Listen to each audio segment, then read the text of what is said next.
Here, we will examine the chain of events that nearly triggered an all-out war in the Middle East. The assassination of Fuad Shukr, the commander of Hezbollah, who was lured to the 7th floor and hit with a guided weapon. This led Hezbollah to respond with 300 Katyusha rockets, a simple yet effective low-budget weapon built during the Soviet era. This, in turn, resulted in Israel launching 100 fighter jets to counter these launchers, one of the largest airstrike since 2006. More details all in the video ahead. After the October 7 attack and the Druza football field missile incident, the Israeli spy agency started planning the assassination of Fuad Shukr, a key military commander whose strategic importance made him a high-value target. Let's delve into the details of how this assassination unfolded.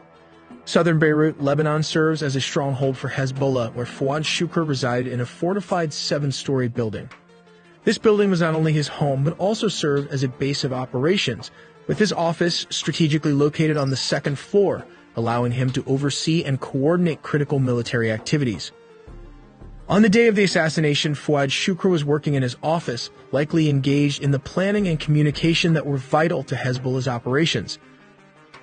Unbeknownst to him, Israeli intelligence was closely monitoring his movements and communications.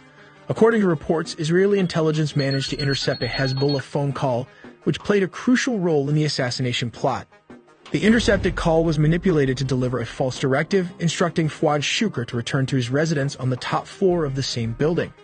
The urgency of the message was designed to make the commander believe it was a matter of immediate importance.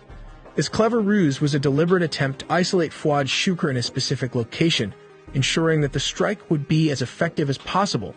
The plan succeeded as soon as confirmation was received that the commander had entered his 7th-floor apartment.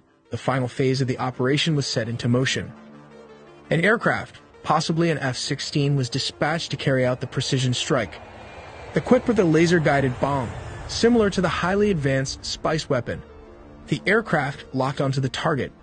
The free-fall guided weapon, traveled with pinpoint accuracy, was released and struck the building with devastating force, causing a massive explosion that obliterated the 7th floor and claimed the life of Fuad Shukr and many civilians living in it. This assassination triggered Israel to launch a preemptive strike against a Hezbollah attack. First, the U.S. deployed carrier strike groups near Lebanon and Israel. These carrier strike groups enabled the U.S. to gather intelligence in the region and alerted Israel to any potential Hezbollah rocket attacks.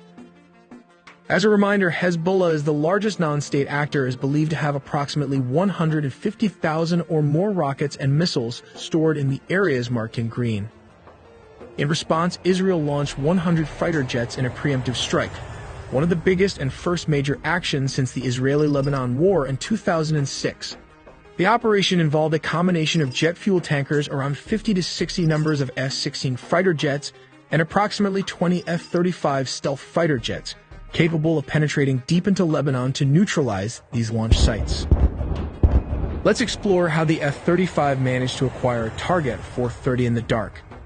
The F-35 features 2 internal weapons bays, each with 4 weapon stations designed to maintain its stealth profile. The 2 outboard weapon stations can each carry up to 2,500 pounds of ordnance, or 1,500 pounds for the American F-35B variant, while the 2 inboard weapon stations are specifically designed for carrying air-to-air missiles.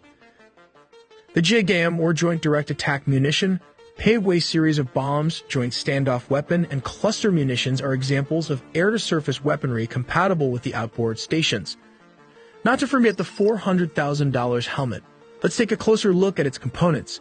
This is the helmet-mounted display, which provides the pilot with critical flight information directly projected onto the visors. This is the integrated digital night vision device.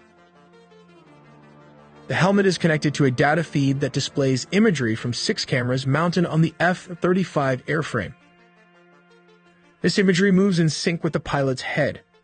The helmet also provides information about target identity and distance, even recommending which weapon to use. If the pilot sees a target that should be hit by a missile or wants a closer look, all he needs to do is look at the target to lock on and then flip the switch to zoom in.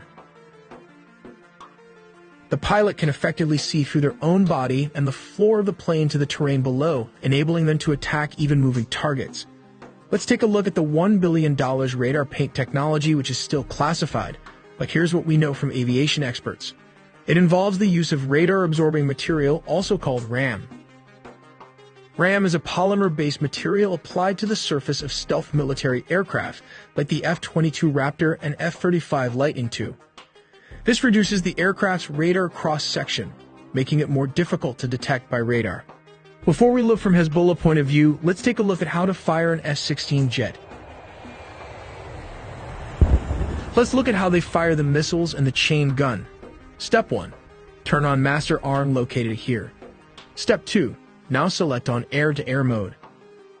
Step 3. Select AIM-120 as the required weapon. Step 4. Lock the target. Step 5. Press the release button.